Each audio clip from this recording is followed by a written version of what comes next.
കേരളത്തിൻ്റെ ഭാവി തലമുറയ്ക്ക് വേണ്ടിയിട്ട് ഈ വരുന്ന ഇലക്ഷനിൽ CPM തന്നെ കേരളം വീണ്ടും ഭരിക്കണം.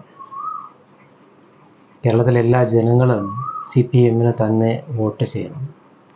ഇത് CPMൻ്റെ കൂടെയുള്ള സ്നേഹം കൊണ്ട് പറയുന്നതല്ല. കഴിഞ്ഞ 10 വർഷമായിട്ട് കേരളത്തിൽ സമരമില്ല, അടിയില്ല, ഹർത്താലില്ല. അതിൻ്റെ കാരണം എന്താണെന്നറിയാമോ? അതിൻ്റെ കാരണം വേറൊന്നുമല്ല, അടി ഉണ്ടാക്കുന്നവർ ഭരിക്കുമ്പം പിന്നെ അടി ഉണ്ടാകത്തില്ലല്ലോ. അപ്പോൾ ഇനി കേരളം വീണ്ടും കോൺഗ്രസിൻ്റെ കയ്യിലോട്ട് ചെന്ന് കഴിഞ്ഞാൽ വീണ്ടും നമ്മൾ പഴയ അതേ ഹർത്താലുകളും സമരങ്ങളും ഒക്കെ കാണേണ്ടി വരും. ഉമ്മൻചാണ്ടി ഭരിച്ചിരുന്ന കാലത്ത് നിങ്ങളെല്ലാം കണ്ടതായിരിക്കുമല്ലോ, സെക്രട്ടേറിയറ്റിൻ്റെ 4 ചുറ്റും ഓടി നടന്ന് ഈച്ചയിട്ട് നാറ്റിച്ചത്. വീണ്ടും അതെല്ലാം ഇവിടെ ആവർത്തിക്കും. ഇവിടെയുള്ള അടുത്ത തലമുറ വീണ്ടും ഒരു 10 കൊല്ലം പിന്നിലോട്ട് പോകും. അവർക്ക് വീണ്ടും കേരളം വിട്ട് പോകേണ്ടി വരും. നിലവിലുള്ളവർ കൂടെ കേരളം വിട്ട് പോകേണ്ടി വരും.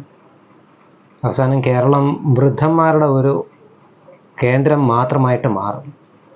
അതുണ്ടാവാതിരിക്കണമെങ്കിൽ വീണ്ടും കമ്മ്യൂണിസ്റ്റ് പാർട്ടി ഇവിടെ ഭരണത്തിൽ വരണം. അതല്ല എങ്കിൽ അവരെ എതിർത്ത് നിൽക്കാൻ ശേഷിയുള്ള ആരെങ്കിലും വരണം.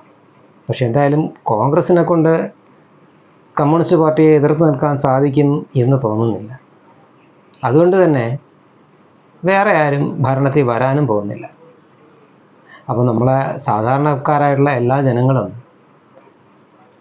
ഇതിൽ കഷ്ടപ്പെട്ടായിട്ടാലും, കുറച്ച് കഷ്ടപ്പാടാണ്, എന്നാലും വീണ്ടും CPM തന്നെ അധികാരത്തിൽ വരാൻ അവർക്ക് വോട്ടിടണം. ഇപ്പോഴത്തെ അവസ്ഥ അനുസരിച്ച് കമ്മ്യൂണിസ്റ്റ് പാർട്ടിക്കാർ പോലും അവർക്ക് വോട്ടെടുത്തില്ല.